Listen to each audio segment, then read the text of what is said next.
बिस्मिल्लाहिर्रहमानिर्रहीम। अस्सलाम वालेकुम। अगर आप भी प्रेग्नेंट हैं और आप चाहती हैं कि आपका बच्चा इंटेलिजेंट हो और उसकी दिमागी नशोनुमा बहुत अच्छी हो तो ये वीडियो आपके लिए है। मेरा नाम डॉक्टर फातिमा मदनी है। मैं कंसल्टेंट गायनेकोलॉजिस्ट और इनफर्टिलिटी स्पेशलिस्ट हूँ। आज की इस वीडियो में हम बात करेंगे 7 ऐसे फैक्टर्स के बारे में कि जिनका अगर आप ख्याल रखें और इन बातों को फॉलो करें तो इंशाल्लाह आपका बच्चा जो ज़हनी तौर पर बहुत इंटेलिजेंट भी होगा और उसकी ग्रोथ जो ब्रेन की है वो बहुत अच्छे से होगी।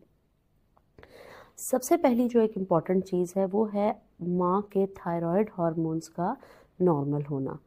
थायराइड हार्मोन आपके जिस्म का एक बहुत ही इम्पॉर्टेंट हार्मोन है जो कि जिस्म के मुख्तलिफ हिस्सों को उनकी वर्किंग को अफेक्ट कर रहा होता है और ब्रेन की नॉर्मल वर्किंग में उसकी डेवलपमेंट में बड़ा इम्पॉर्टेंट रोल है। अगर थायराइड माँ का थायराइड हार्मोन जो है उसका लेवल कम होगा तो उससे बच्चे के अंदर ब्रेन की जो नशोनुमा है वो अफेक्ट हो सकती है।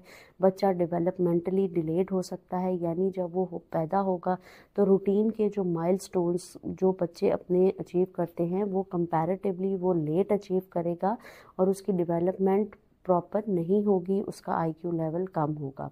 तो थायराइड हार्मोन्स का नॉर्मल होना बहुत ज़्यादा ज़रूरी है।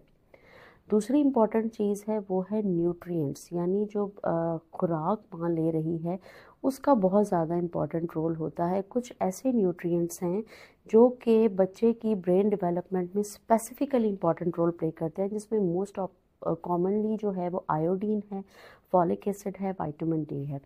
अब फॉलिक एसिड के बारे में अक्सर ख़वातीन जानती हैं क्योंकि जैसे ही प्रेगनेंसी होती है पेशेंट्स को हम हमेशा फॉलिक एसिड प्रिस्क्राइब करते हैं क्योंकि पहले 3 महीने में ही मेन ब्रेन की डेवलपमेंट होनी होती है। अगर उस दौरान फॉलिक एसिड की कमी होगी तो या तो पैदाइशी नुकाइस आ सकते हैं दिमागी, या उसके अलावा अगर नुकाइस नहीं भी आते तो बच्चे की जो डेवलपमेंट है, ज़हनी नशोनुमा है, वो इफ़ेक्ट होती है। बच्चे का आईक्यू कम हो सकता है, तो उसके लिए फॉलिक एसिड का नॉर्मल होना ज़रूरी है। आइडियली यही होता है कि जब आप प्रेगनेंसी प्लान कर रहे हैं तो पहले 3 महीने पहले से ही आप फॉलिक एसिड लेना शुरू कर दें। इसके अलावा आपकी डाइट ऐसी होनी चाहिए जो फोलेट रिच हो, जिसमें ख़ास तौर पर जो हरे पत्तों वाली सब्जियां हैं उनके अंदर फॉलिक एसिड बहुत ज़्यादा होता है। अब इसमें जो डाइट है उसमें जो स्पेसिफ़िकली ख़वातीन के लिए ज़रूरी है, जो उन्हें डेली लेनी चाहिए या अल्टरनेट डे पे अपनी प्रेगनेंसी में लेनी चाहिए, उसमें आ जाती है खजूर, बादाम, अखरोट, शहद और दूध। अब उसको लेने का यही तरीका है कि आप 2 खजूरें डेली इस्तेमाल करें या और 4 बादाम और 2 चम्मच शहद के, 1 गिलास दूध और 4 अखरोट।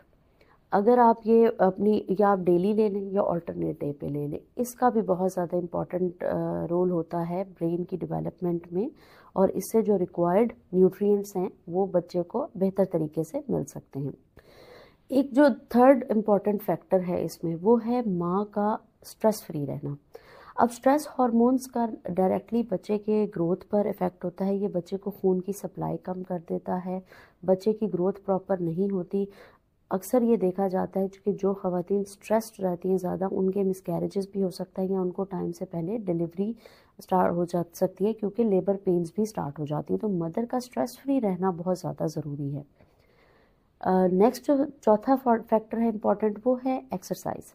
अब हमारे यहाँ ये समझा जाता है कि जैसे कोई खातून प्रेग्नेंट हो तो उसे रेस्ट पे फ़ौरन से उसको रेस्ट करना चाहिए, लेकिन जितना ज़्यादा आप एक्सरसाइज करेंगे और एक्टिव लाइफस्टाइल अपना रखेंगे, बच्चे को खून की सप्लाई, ऑक्सीजन की सप्लाई और न्यूट्रिएंट्स की सप्लाई जो माँ से उसको जानी है वो ज़्यादा बेहतर होगी।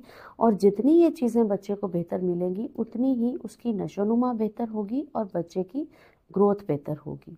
तो आप हाँ, इसमें हैवी एक्सरसाइजेस नहीं करनी चाहिए, लेकिन लाइट एक्सरसाइजेस और अपने घर का रूटीन का काम वो आप कर सकते हैं, लेकिन हैवी वेट लिफ्टिंग वाले काम आपने नहीं करने। 5वीं इम्पॉर्टेंट चीज़ ये है कि बच्चा जितना टाइम माँ के पेट के अंदर ज़्यादा गुजारेगा उतना ही चांस है कि उसकी ग्रोथ और उसकी डेवलपमेंट बेहतर होगी।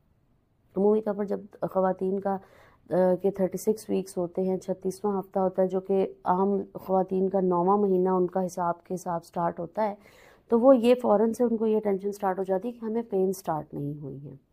تو बहुत सी ख़वातीन जो है वो चाहती हैं कि उनको अर्ली इंटरवेंशन से डिलीवरी भी करवा ली जाए। तो यहाँ मैं आपको ये बताना चाहूँगी कि अगर आपके कोई प्रॉब्लम नहीं है, शुगर नहीं है, ब्लड प्रेशर नहीं है, बच्चे का पानी ठीक है, उसकी हरकत ठीक है, उसकी धड़कन ठीक है, तो बच्चा जितना टाइम माँ के अंदर गुजारेगा उतना ही उसकी ब्रेन की और जिस्मानी जो डेवलपमेंट है, नशोनुमा है, वो बेहतर होने का चांस है। तो कम से कम एक अगर आप 39 वीक्स तक प्रेगनेंसी को कंटिन्यू करेंगे तो ये आपके बच्चे के लिए डेफ़िनेटली बहुत मुफीद होगा। उसमें ये होता है कि बहुत सी चीज़ों का ख़्याल भी रखना है, तो वो जब आप अपने डॉक्टर के साथ रेगुलर कंसल्टेशन पे रहेंगे तो हम उस चीज़ को देखते हैं कि बच्चे का पानी, उसकी धड़कन सब ठीक है। तो अगर आप 39 वीक्स तक लेके जाएंगे तो इससे बच्चे का वेट भी बेहतर होता है और उसकी ब्रेन की डेवलपमेंट जो है वो भी बेहतर होती है। जो 6 नंबर पर इम्पॉर्टेंट चीज़ है वो है साउंड स्लीप, यानी बहुत अच्छी नींद। अगर माँ पुरसकून और अच्छी नींद लेती है, रिलैक्स नींद लेती है, उससे भी जो है वो बच्चे की ब्रेन की डेवलपमेंट बहुत अच्छी होती है। और लास्ट में 7th नंबर पर जो सबसे इम्पॉर्टेंट चीज़ है हमारे लिए वो है कि आप कुरान पाक की तिलावत डेली करें। कुरान पाक की तिलावत भी करें और उसकी तिलावत को सुनें। जितना आपका बच्चा उसकी कुरान पाक की तिलावत को सुनेगा, उससे भी आपके बच्चे की ज़हनी नशोनुमा बहुत बेहतर होगी, पॉजिटिविटी उसके अंदर आएगी, आपके अंदर भी पॉजिटिविटी आएगी, पुरसकून रहेंगी, आप स्ट्रेस फ्री रहेंगी और बच्चे की ब्रेन की जो डेवलपमेंट है वो बहुत अच्छी होगी।